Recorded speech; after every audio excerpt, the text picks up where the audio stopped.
Each Sunday night, I'd watch the practice with none of my friends.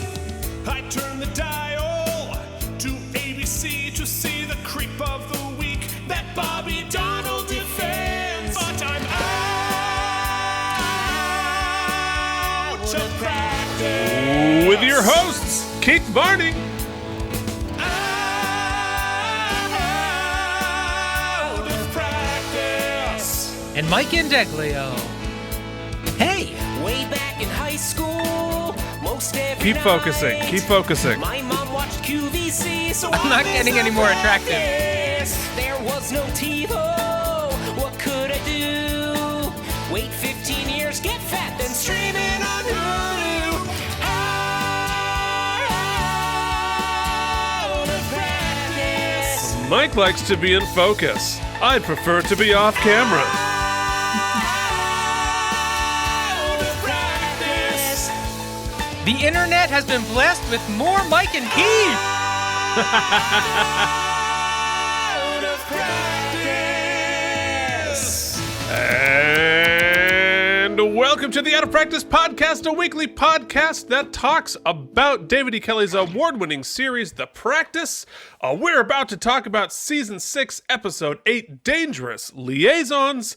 We were gonna podcast this the night it came out, but we were 20 years late. That's true. How's it going, Mike? Everything is going well. Jen has flown the coop. She is rehearsing, so I am living that bachelor life, Ooh. which really just entails ordering food and Loneliness? watching Son of Sam's on Netflix and scaring myself to not wanting to go into the bedroom by my lonesome. Fair enough, fair enough. Like, you know, when the cat's away, the mice will be scared by Netflix documentaries and wish you were back. I had like a whole mental conversation with myself too. I was like, Mike, you know that there are no serial killers in the other room. You're well aware. You're a grown man. You should not be afraid to walk into the bedroom. But that was. Yeah. Well, I want to start this episode with two things that I'm going to compliment my co-host, Mike Indeglio, on. Oh crap! Look out. First off, I went back and I looked at the Easter egg reveal for the Egon RGB reveal. And I wrote down that it was good. I don't even remember what it was now, but I remember it was really good. I believe it was Egon transferring into his pop figure. I don't know. I just fuck around. It was great. So congratulations on that. But Thank you. Huzzah! you did it! Way after all these episodes. And all right, so the other part, which we mentioned last week, but last Friday, Jillian and I watched Mike host. It was the pilot, right? Yeah. No, it was like the second run. The Ostensibly, second yes. run. The first time we did it with people. Oh yeah, so I mean that's the pilot. Yeah. You did it like a practice. That's the dress rehearsal. This was the pilot. Fair. Of a new show called House Hunting, in which Mike is the host of a live game show, and I'm so impressed. You are really incredibly well suited to that task because you have to be quick on your feet, you have to talk fast, you have to be like charming and funny, and you have to look good on camera, and you did several of those things. So Look out, LeVar Burton. I'm coming for you. no, but you know, both Jillian and I were so impressed. It's a really fun show, and we definitely the concept of the show. I mean, you should really be pitching this, not me. But you are searching for items within your own house. Mm-hmm. You get a certain amount of points if you find like a red shoe or whatever. Mm-hmm. And you know, you first off it starts literal, and then it gets sort of esoteric, and it was very funny. And of course, I played along and had a whole bunch of you were texting me your ideas on the side, and part of the thing is when you're doing it on the internet, this kind of Zoom universe, I try to watch the chat as well, so I can sort of incorporate those watching at home what they're saying in the chat. Sure. That is a little bit more challenging. However, so I also had my phone over here, and I saw your text coming through, and it was appreciated and also very super distracting. Well, I figured you would be a professional and turn off your damn phone when you're like broadcasting live. He probably assumed I was wearing some sort of pant. Oh, I certainly did not. And of course, one item was supposed to represent regret, and it was the I pulled out the score to the show we made out in. So there you go. Which we still can't say on the internet, and you can say anything on the internet. We certainly should not say that on the internet. Anyway, speaking of the internet, yes. Should we start? Oh, should we do it? Thing, yeah. Okay. Well, this is a very exciting episode of our loudest segment.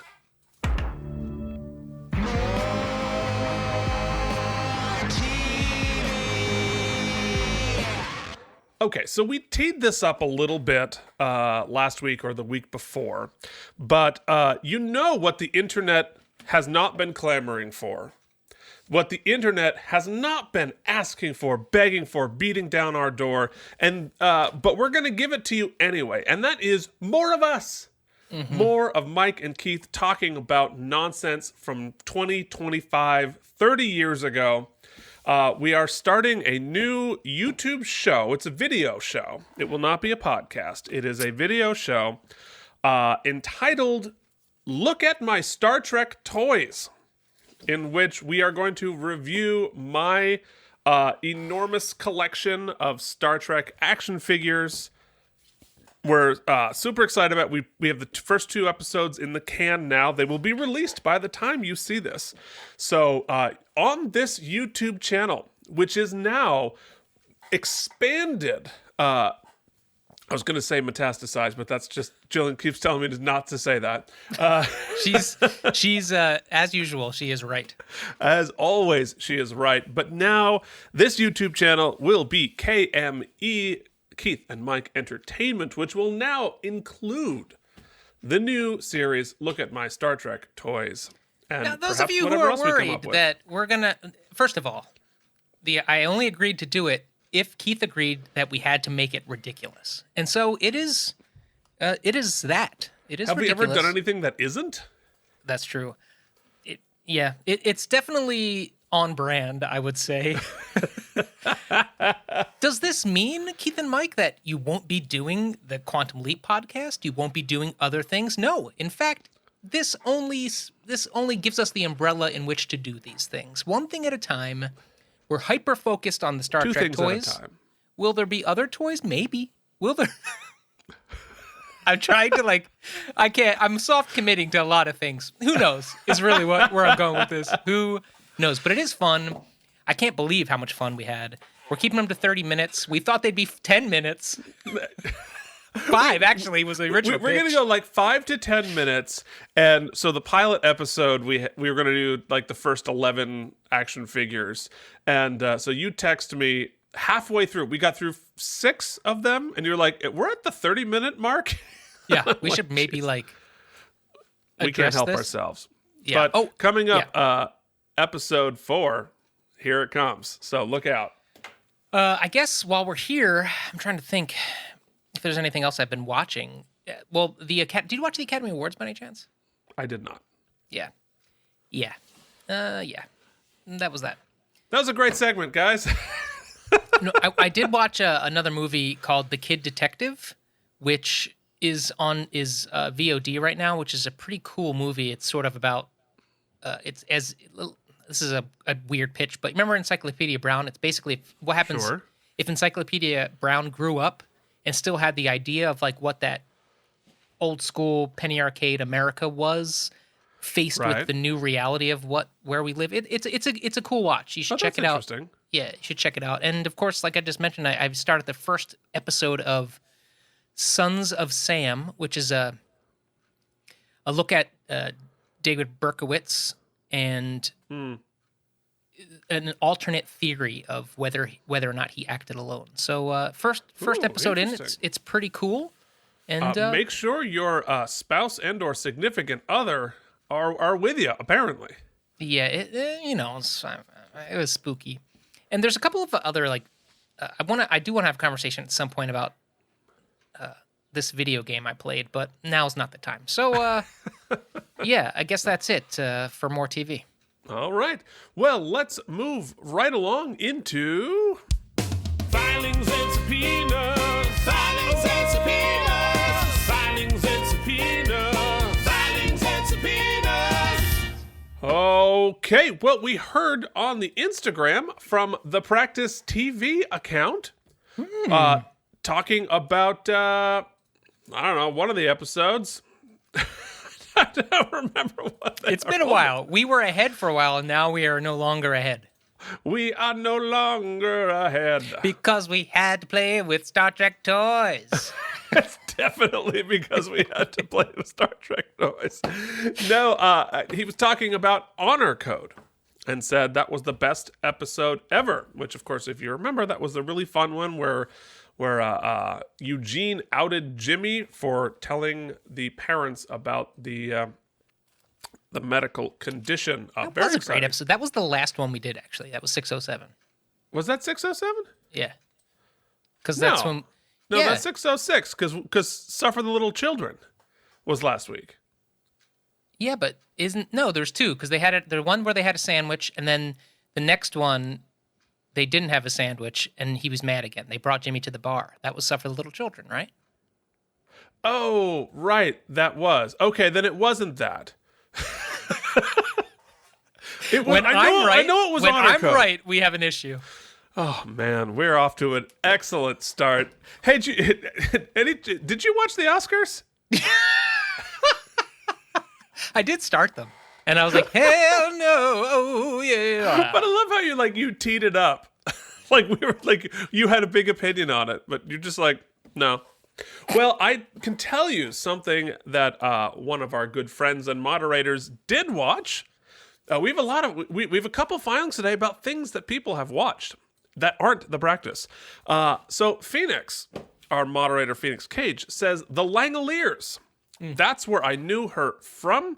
And, of course, talking about, hold on, I really should tee these things up so that I don't just, get lost halfway through a sentence. Talking about Patricia Wettig. Says, The Langoliers, that's where I knew her from. Yeah, like you said, I saw it multiple times in the 90s and even recorded it. I did too. Had it on a VHS. That's how I watched it multiple times. But Keith, I'm going to argue that it wasn't as terrible as you say. First, it had a novel premise of people being stuck outside of time and finding out what happens to the past. 100% agreed. Really cool setup. Second, it had at least a few good actors like Mark Lindsay Chapman, David Morse, who I know better as Detective Tritter on House, Frankie Faison, who was the commissioner on The Wire, and of course Dean Stockwell, who we all remember as the focus of your next podcast. We all remember the future. I like it. Okay, sure. It also had Bronson Pinchot as a wildly unhinged character. But given the circumstances, it would have been weird if someone wasn't having an existential crisis. And third, it's sci-fi. There are almost no horror movies that I like, but almost all of them are also sci-fi, and this made its way onto the bottom of that short list.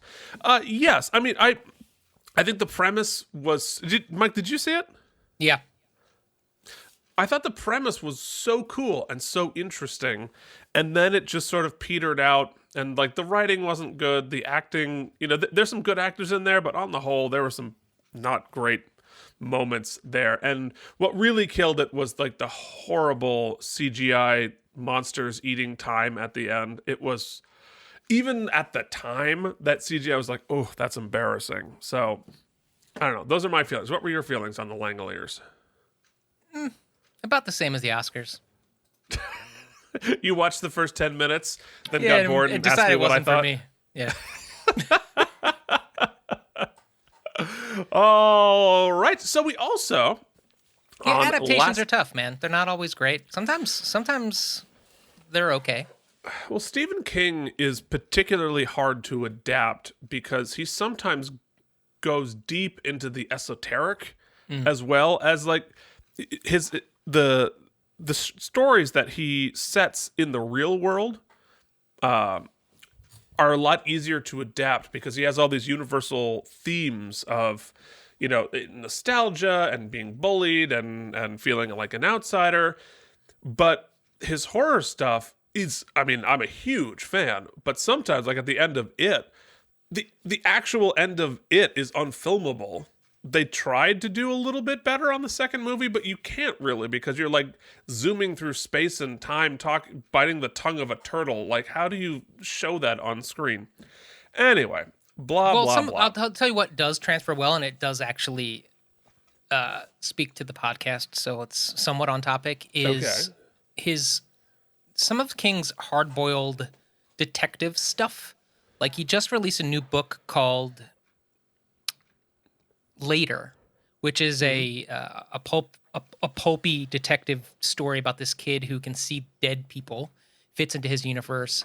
And then prior to that, he did one called Joyland, which I recommended, which is sort of a mystery. But then prior to that, he did a 3-novel run of Mr. Mercedes. Mr. Mercedes, yes. Yeah, which they've adapted on Hulu, and I watched the pilot. Peacock. Is it Peacock? You sure? I'm pretty sure. I watched the first 8 episodes. Okay, maybe it was on Hulu. Well, regardless, it's Hulu or Peacock. Take Keith's word for it. Peacock. I watched the first one and I enjoyed it. I really liked the books. Then the third one got away from him a little bit, but so far so good on the show. Yeah, well, with Holland Taylor too, as an amazing, basically Kittleson again, and a David E. Kelly series. All right. Oh, I did not know David E. Kelly was working that series. Yeah, he's the showrunner and lead writer. Geez, Mike, you really had a great segue there, and you just blew it. I mean, and not to be a podcast doctor, but we discussed it on air 3 weeks ago. Let's move forward. I've been very busy. All right. Well, speaking of things that we can watch, our good friend and founding sponsor, Jorge Navoa, chimed in on last week's episode, Suffer the Little Children. He said, Keith, would I be wrong in assuming by the way that you read writer James D. Solomon's directorial debut, and Mike, by your not reacting to it, that you guys have not seen the Netflix documentary The Witness? If not, I strongly urge you all to watch it, because you already know the story of Kitty Genovese and the bystander effect. You just don't know the real story. And you are right, Jorge, I have not seen it. It is now on my list, of course. I've had it on my Netflix queue for quite a while, but hadn't actually watched it. And I wanted to, here's the bummer. It left Netflix. So now you can only watch it by paying the $4 on YouTube or whatever it is on Amazon. It's not on Prime. You have to pay for it now. So really, it's not, it's only $5.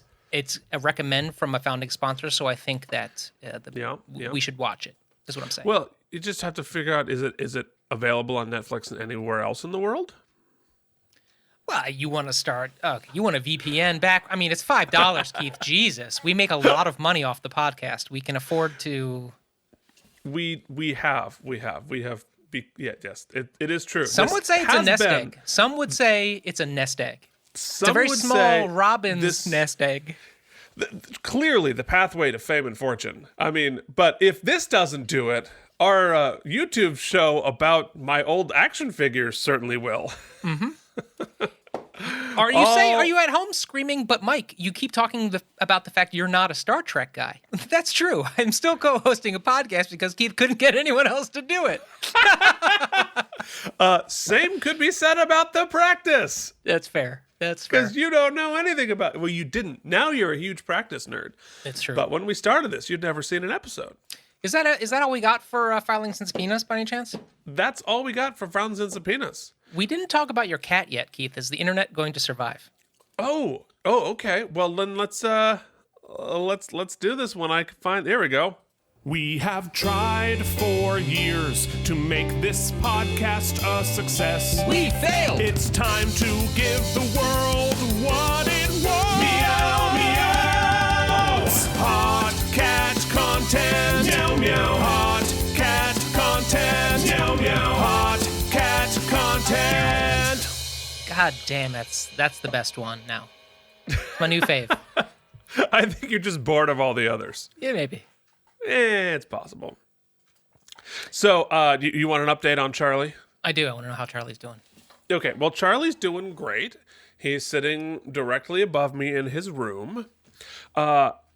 Now, here's the thing going on with Charlie that we're just beginning to have to consider, and that is he's starting to take after his dad a little bit. See, when we got him, playing with toys. Yeah, that too. He was he's a little scrawny, a little bedraggled. He'd been in the system for almost 3 or 4 months at that point, which was really sad. And so he was little, he was light, and we're like, you know what, we're gonna fatten him up a little bit, get him strong and healthy. Well, he likes to be carried around the house like a baby on a regular basis. Like, I will literally carry him around the house, and he'll stay there for as long as I can hold him up. The problem is, he's getting a little harder to hold up. He's getting a little thicker as we're going. It's no judgment. But so we might have to perhaps ratchet down the food from everything he can eat. And I will have to deal with the reproachful looks, such as you first, Tubby. But that is what is happening in the cat world in my place. What's going on with Cece and Dee Dee? Well, they're getting used to Jen being away. So, interestingly, both cats will wake Jen up 3 to 4 times a night for just grazing food snacks. And she gets up and gives it to them, so they continue to bug her. Well, I refuse to do so. So when Jen's gone, the cats don't bug me. But Cece won't sleep with me. But Dee Dee, who usually sleeps under the bed, comes and sleeps with me when Jen's not here. It's very weird. But I love it because he's not often super cute, and he is here. And now, Jen and I usually tag team to remember to close the office door so that the fish isn't murdered. Right. Which is a little bit more difficult now, I have to remember, because it gets very hot in here. And so, long story short, that brings me to, Keith, are you ready for it? Fish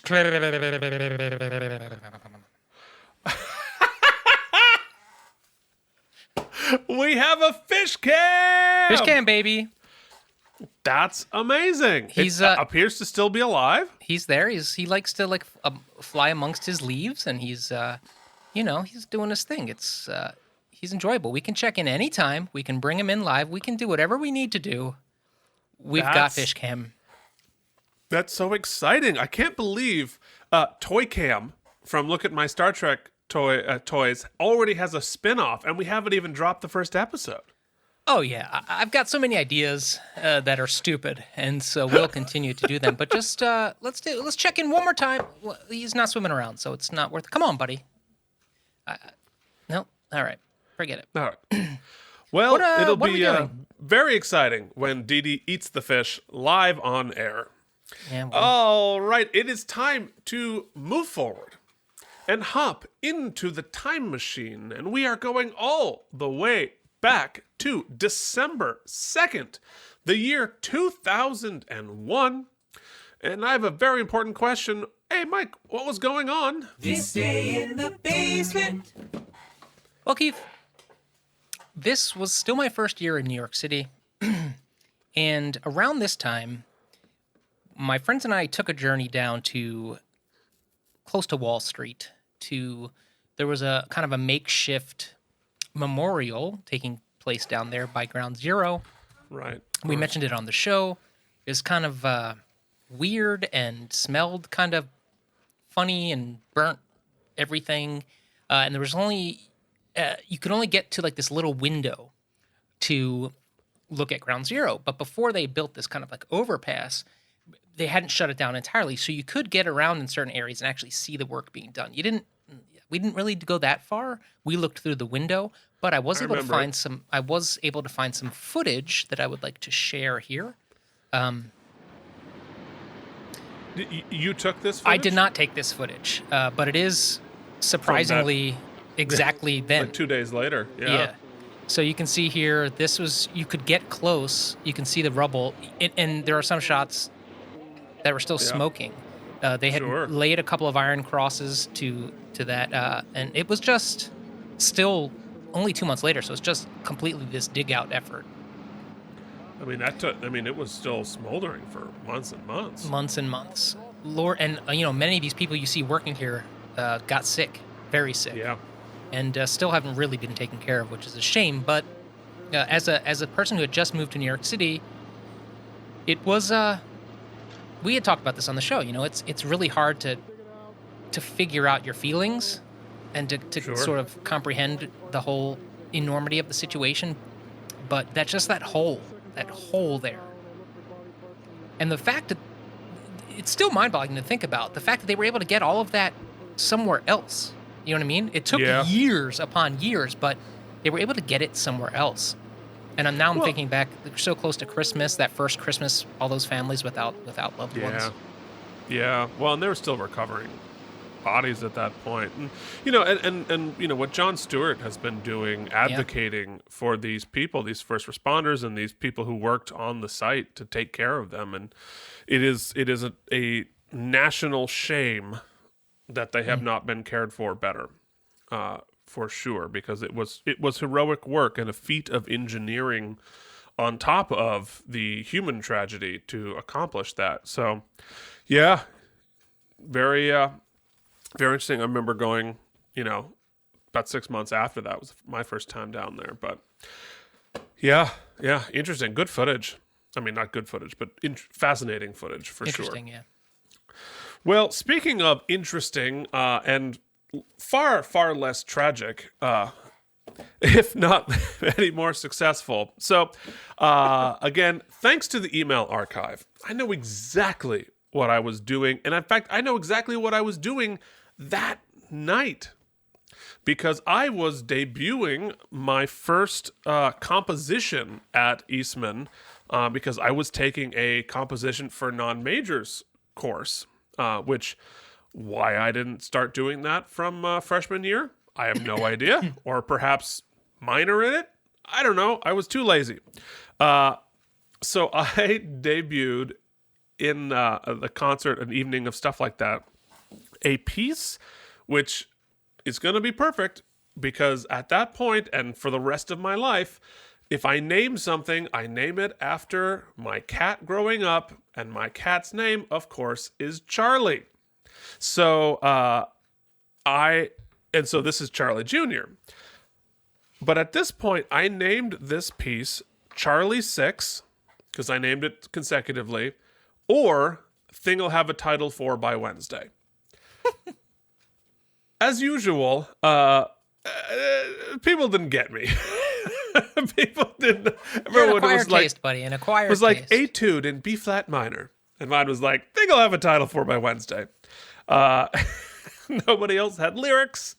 I was such a weirdo, and nobody had any idea what to do with me. But I wrote this. It's not quite a song cycle. It's something like that. It's a piece based on a dream I had, in which I wandered into the woods, and in the woods there was a cave, and in the cave there was a box, and inside the box was everything I had ever lost as a child. And just sort of going on that idea, going on that image, I sort of wrote 3, fictitious things that I would find in the box, pull it out, and then have a little song about what that meant to me. And it was ridiculous, and it's so hard. The piece is about 11 minutes long, and I spent probably an hour trying to find 15 consecutive seconds of that piece that I wasn't embarrassed about my singing or the composition. And it was really, really difficult. So just here's a little flavor. This was about a note from a girl that I found in the piece.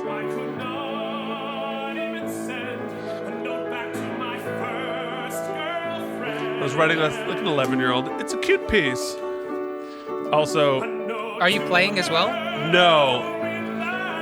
My accompanist was not available, so I used another voice major.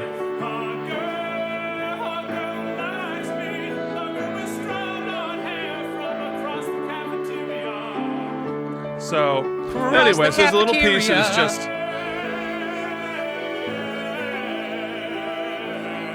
All right, so that is just a piece of Charlie 6, or a thing I'll have a title for by Wednesday. It's... I didn't really...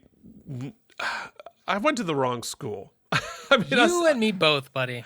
Like, it's such a good school, and I learned so many good things, and I really, really value and appreciate the things that I've learned from that school. But, like, we were not a good fit. I didn't quite get it. It didn't quite get me, and we sort of tolerated each other because we're like... I think that's where we're at an age at that point, both of us. Our stories were different, but the thing we shared was that you thought you had to fit into that box. Yes. Right? I think we both thought that. If I could go back in time and realize that, you know what? I am a unique snowflake. I have my own wonderful traits, and I can find a situation that suits me. That would have changed a lot of parts of the journey, and probably for the better. But that's why you live, right? That's why you live and learn, and hopefully can express those things to someone growing up. And I have 15 nieces and nephews, and I keep trying to... I think I even brought this up at one point, but my oldest niece, she's graduating this year from Quinnipiac.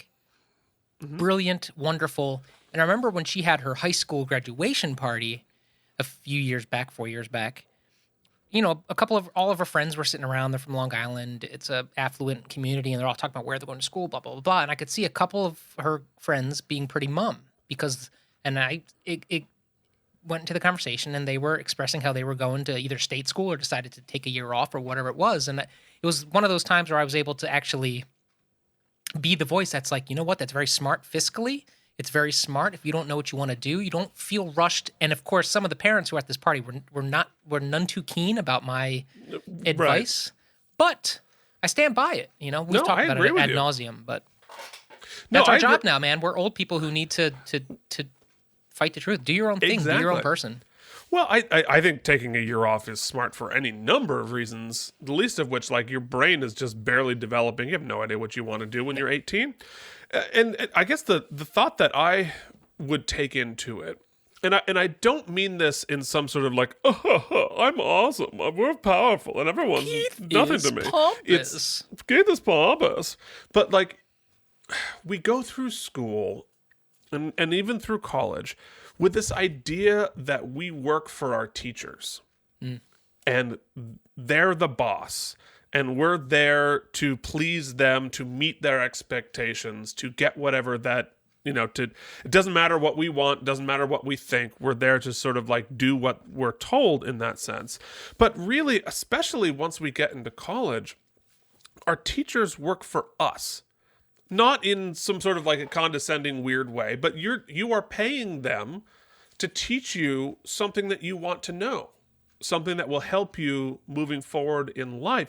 And they want to. Like, you know, they're not trying to force you to do something or think something or want something. They want to help you, and they figure because you've gone to that class, you want to learn that. But it's like, I worked for school. School didn't work for me. I wasn't there trying to figure out, all right, how can this school that I'm paying this amazing amount of money to go to help service what I want to accomplish in my life? I was there to be like, I'm supposed to do this, so I hope they like me. I'll leave you with this. I read this really interesting post. It might have been on Medium, or I'll try to find it where I read it and post to a link. And it's a longer conversation. However, the other thing I was just recently reading, and it rings true, especially when I went back to school, to conservatory for theater, and I'm sure this goes for music and for your training as well, a lot of that education was also,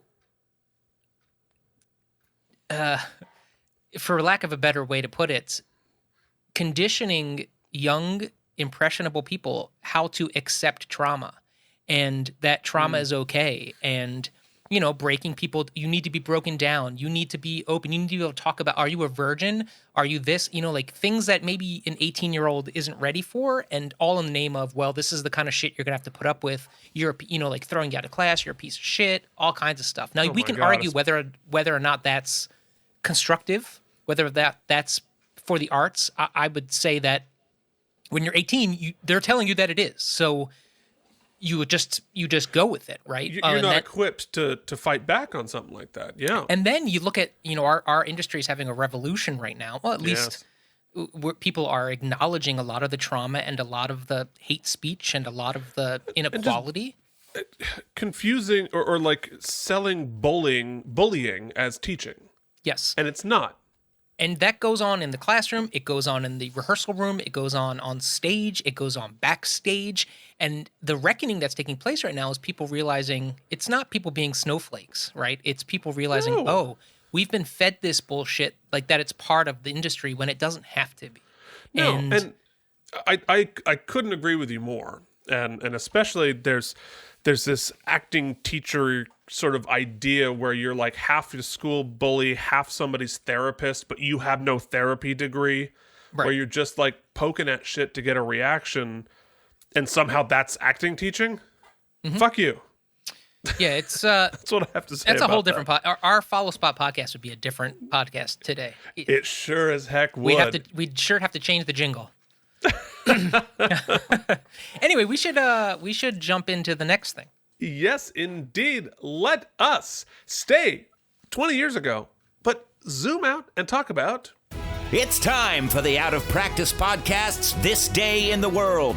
The greatest hits, the biggest movies, headlines from Vermont, essential sports updates, and for some inexplicable reason, the weather from 20 years ago. Now back to Keith and Mike.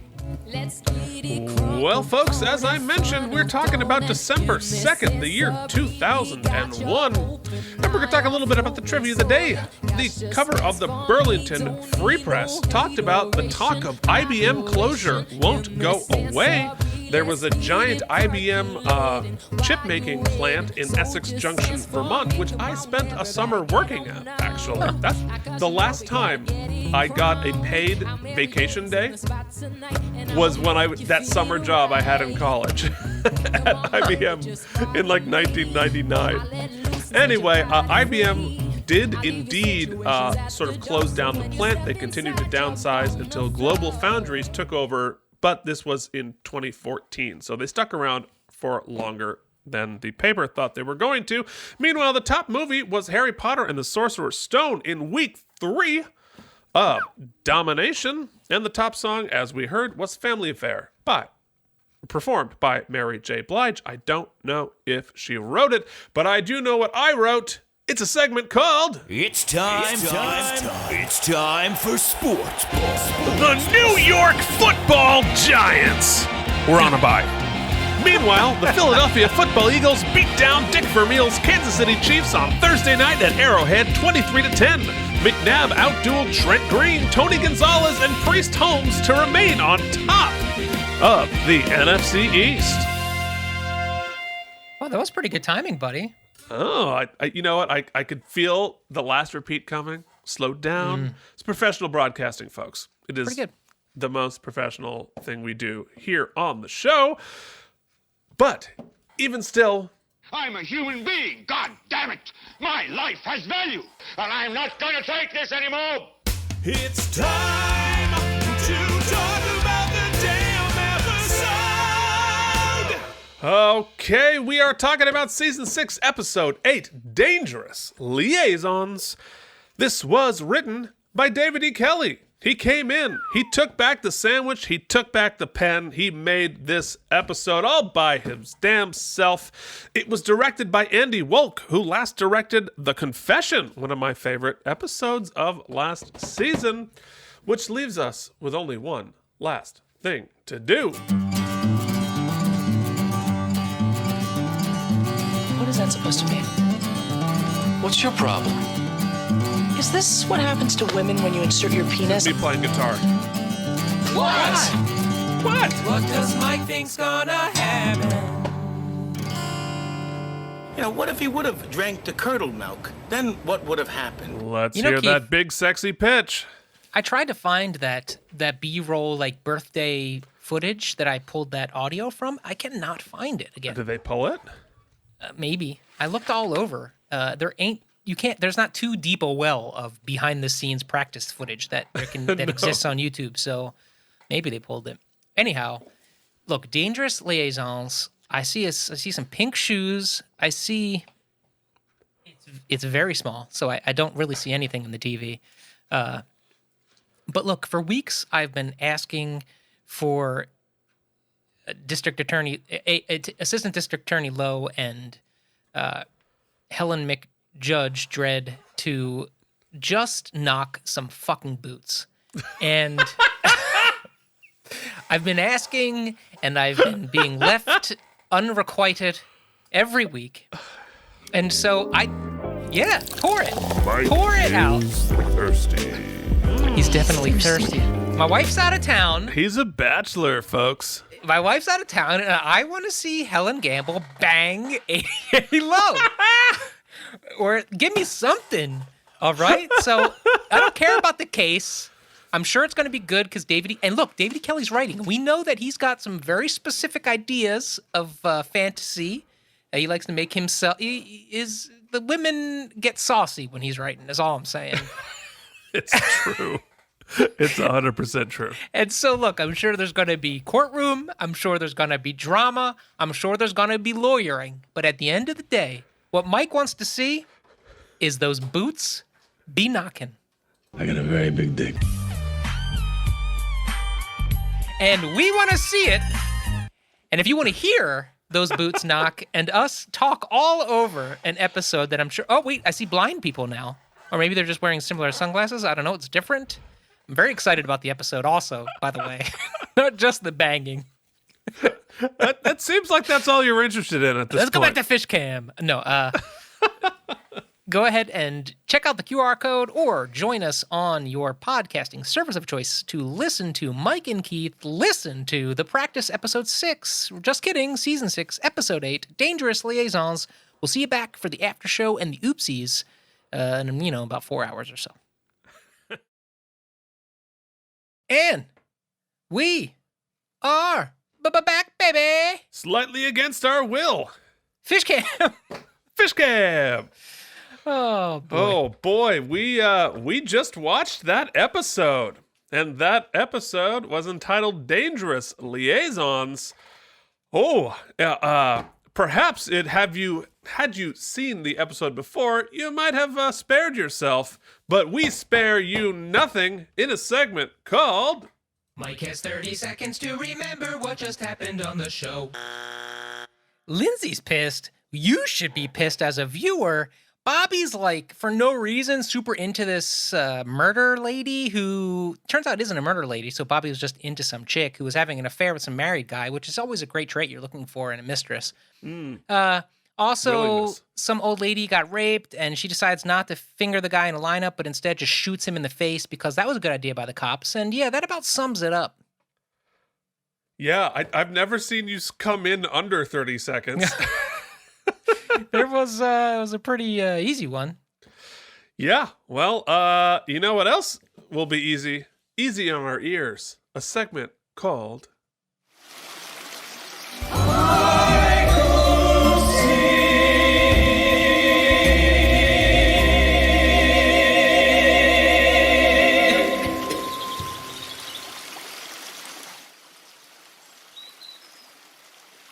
Ooh. Bobby is thirsty. Forgiveness by way of death. The sharks are jumpy. Excellent. Ooh, I like that you pop up now. Oh, that was excellent. Your HaikOOpsies are really quite good. I didn't a lot of skills you didn't know I had, Keith. Hosting game shows no one watches and poetry. Well, I certainly know you can host a podcast nobody watches. So, I mean, it makes sense. That's fair. Yeah. Okay. Well, let's hand out some awards that may or may not be deserved in a segment we call... Ladies and gentlemen, the Out of Practice podcast, in unofficial, unsolicited, unfactual association with David E. Kelley Productions, proudly present... Oopsie. The Oopsies! Celebrating excellence in acting good, lawyering good, guesting good, and being Tom Brady. Not to mention, this is where we rate the episode and stuff. Now, here are your hosts, Keith and Mike. What the hell are the oopsies? Well, good question. Jackie, they're an award show that ends every episode that begins. We haven't done this in a while. Well, here's the thing. Even though I'm in the basement, the sun is at like the absolute perfect level, heading straight through the window well, directly into my face. It looks like you're being absolutely cooked alive. You can't see me. I can't see you. But we're still gonna hand out Most valuable.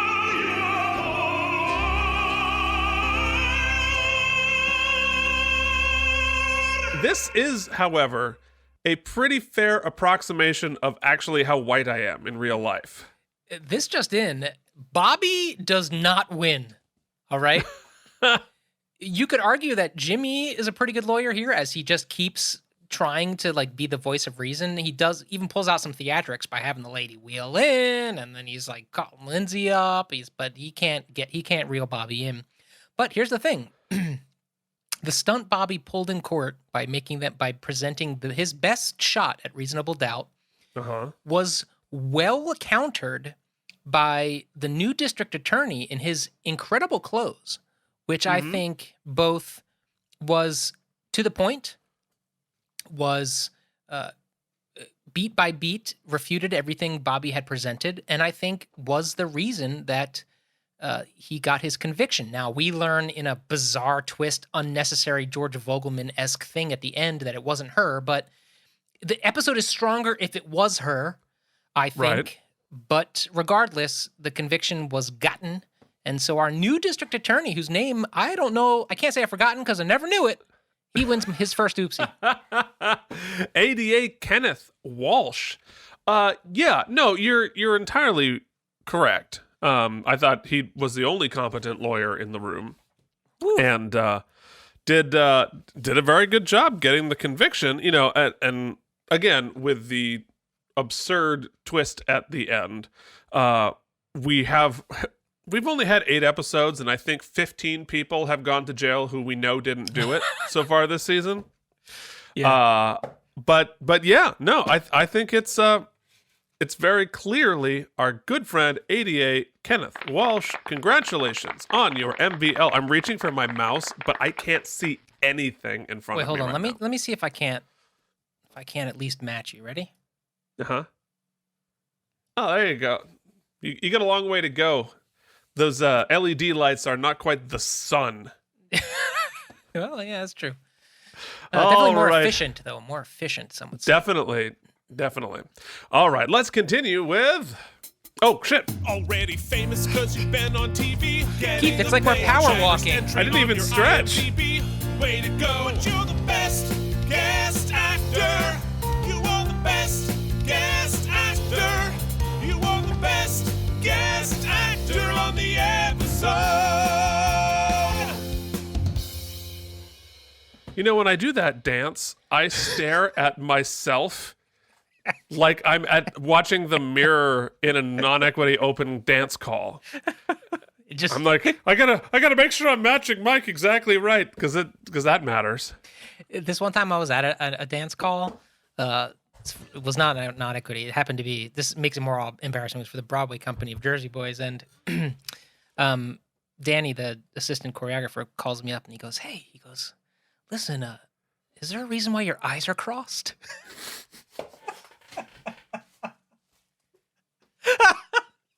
Oh my God. Because I had worn my glasses to the audition, but for the dance call, I took my glasses off. I didn't think I needed my contacts because I had seen the combo before. I knew, but I think I've mentioned on the pod before, on occasion, if I'm not wearing my contacts and my glasses are off, my eyes get lazy and they cross. And he's like, you're presenting an audition and you're getting pretty far, as I usually did, and my eyes were crossed like an asshole. So there's a story that you'll never forget. You just made me do a real literal spit take. Listen. Wow. I'm going to be honest with you here. I found our Black Widow-esque character to be taking away from the actress. I just found that they didn't give her, she was written paper thin, and it's hard to bring too much dimensionality to that. The character who I thought jumped off the page, even with the camp that was the conclusion of her arc, was the rape victim. Eve Brenner. Yeah, I thought that she, especially in that scene, even her Dirty Harry line was pretty good. The delivery was as grounded as it could be, and I thought that the scene at the police station and basically every scene she was in, she did her darndest. So I thought that of all the performances, that was the one that I wanted to at least to recognize here at the Oopsies. Yeah, well, I mean, and your description of Katie Defoe's, the character's Gabrielle Anwar's character, as being paper thin was 100%, and also applies to Eve Brenner's character, yes, frankly. And the whole thing was just tissue paper thin, and I've got to imagine, like, she's like, oh, I just booked the practice. It's amazing. They won like 1,000 Emmys. And then she reads the script and like, wait, I do what? It was, she was great, but man, she was not given good material to work with. But nonetheless, congratulations to not only that, Eve Brenner. But when she got her agent gave her that call, she's like, well, what have people in my age range done on that show? And you look at some of the tour de force characters that people some more Bea Richards, yeah. So you're like, oh, I can't wait to see, or like a victim's mom. Like I get to really bring it, and I'm playing. Okay, I'm a victim, and I get justice. Okay, great. Let's read between the lines. Great. Like, I'm sure there's a terribly heartbreaking, beautiful, or like compelling story that character would go through. Nope. Let's not forget the end of. Oh, we'll get to it. We'll get to it. I got. That's what not happened. That's not what. That's what not happened, guys. That's what not happened. Okay, it's time to move forward to. You killed your podiatrist or blew the case, but you let a single tear run down your face. You're the best actor on the show.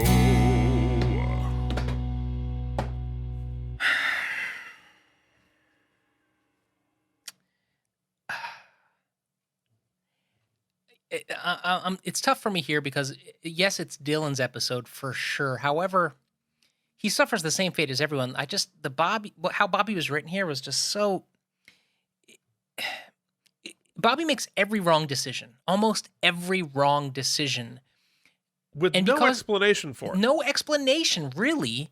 And we know he's smarter than that, and even a great actor sometimes can't overcome that. And I don't think Dylan did here. And so, and Jimmy was given sort of just like a, oh, shucks, kind of, what am I going to, he tries to, but it's not, there's no acting really there taking place. No, just sort of I think that, once again, the district attorney, played by... Oh, no, he can't be best actor. He's a guest actor. He's really? A frequent guest, but he's not on, he's not on the main credits. Well, okay, great. That makes it easy. I thought he gave a great performance. And I think, even though not featured as much, I think Kelly Williams is absolutely stellar in this episode. Though I hate the trope of, the crazy wife, you know what I mean? Seeing that from this angle where we know she's not the crazy wife, going through those conflicted feelings of you're my husband and I trust you and I love you, but I'm having these feelings and I need to communicate them and I'm conflicted about them. Awesome. That look she gave in the very top of the episode when the other lady's holding the baby, I thought was excellent. Her in the courtroom, excellent. Everything she does is always excellent, to the point where sometimes you forget, even in a couple of pages she has here, that she's as good as she is. And so I think that, judging with all the performances from the episode and who's eligible, I think Kelly Williams wins. No, you are 100% right.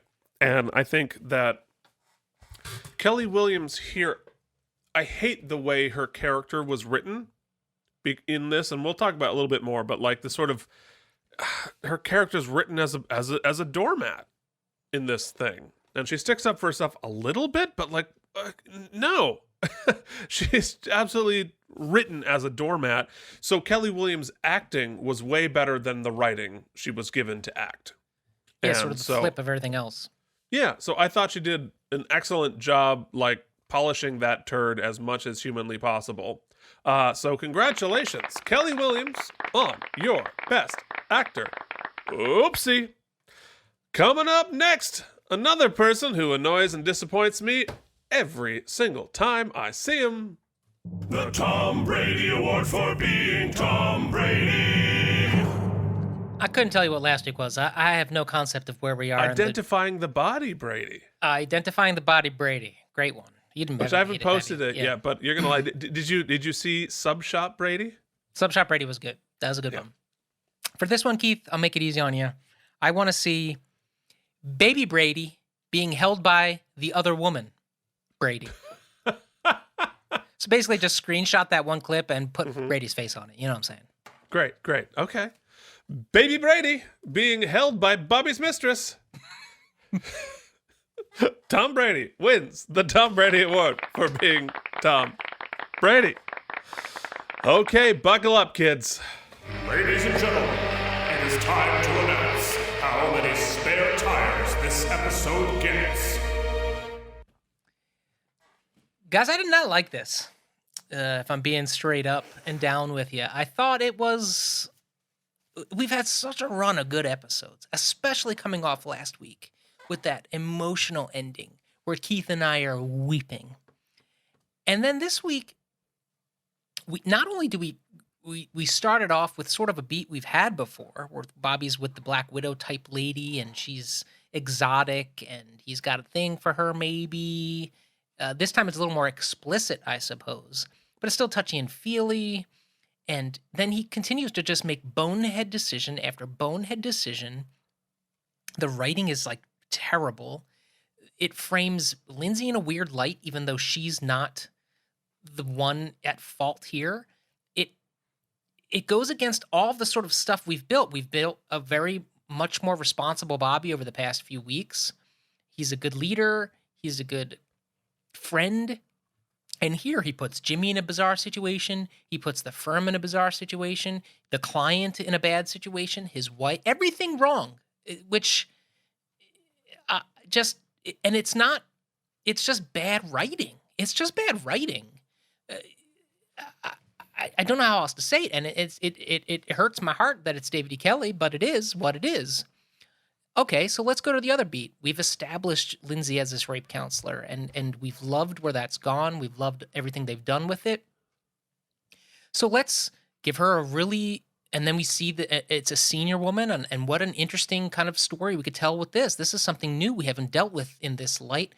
So, but then now let's make it a revenge tale. Let's concoct some bizarre scheme where we're going to Chris Hansen this guy, but then she's going to shoot him in the head. And we're not even going to go with it far enough to like make it do the special effects right. Or we're just going to cap the beat with a weird Dirty Harry line. Take that, you son of a bitch. I bet you should have got your confession. And we're all just going to stand there. Let's talk about the trauma that would have caused the lady. Let's talk about the trauma that would have caused Lucy. Nothing is addressed. It's just like B-story aside. And then the whole trial aspect that we should have pled out in the very beginning. We got some Harlan Bassett-esque theatrics Bobby's pulling that is all for naught. It's just, it let me down. And I'm disappointed. I've been given a solid run of 8s and 9s here, and I have to call it when it's not good. This was subpar. This doesn't even make a 5. I'm giving it 4.21 spare tires. And that's the way I feel about it. Yeah. Well, it was so funny because I noted this episode while we were having our roof done. And so there was so much banging going on upstairs. I'm, watching it here in the basement, that Jillian came down to work here in the basement as well.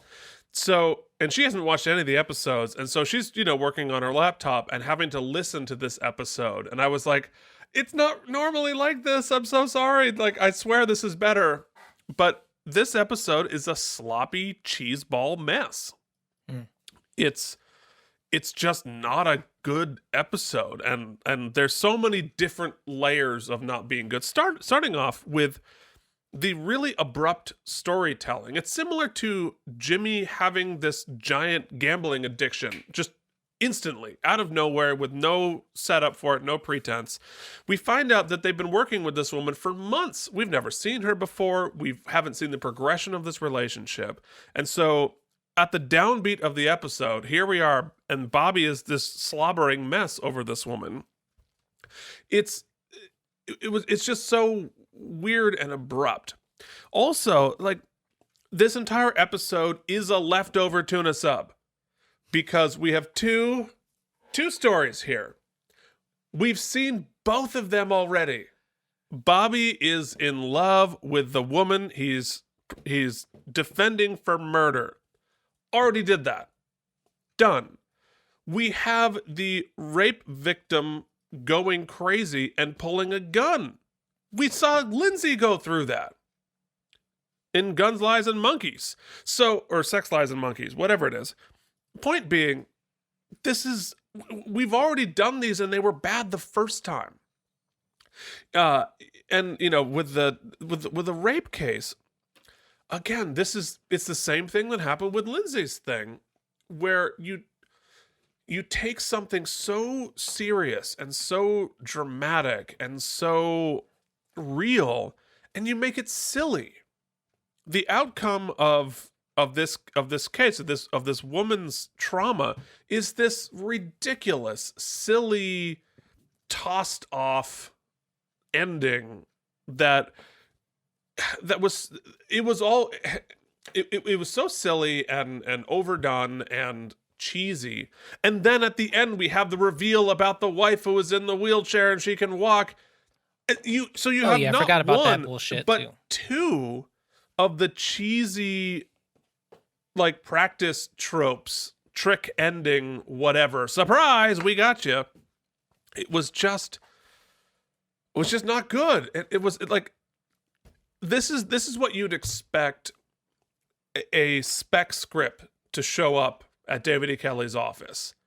And it's like, oh, this is like a high school writer. Like, oh, he's sort of like found up with an interesting plot here, but like, this is not up to snuff. David E. Kelley would not have been hired on his own show if this was the script that he put together. And I understand, look, I have written terrible scripts. I have written gobs of things worse than this.